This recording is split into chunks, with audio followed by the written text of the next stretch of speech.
Hey everybody, Chad here. Today I'm unboxing the Amazon Fire TV Cube. Now this is an exciting one for me for multiple reasons.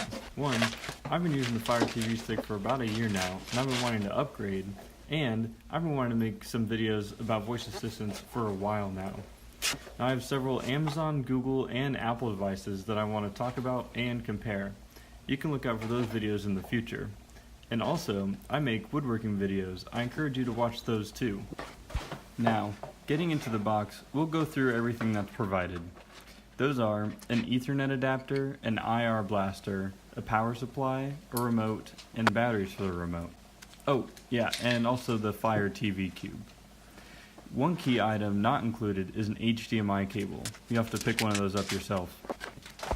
Just like everyone's saying, this is essentially an Echo Dot mixed with a 3rd gen Fire TV. The notable differences from the Echo Dot is the position of the far field mics. The Dot listens omnidirectionally, while the Cube is listening in an area in front of it.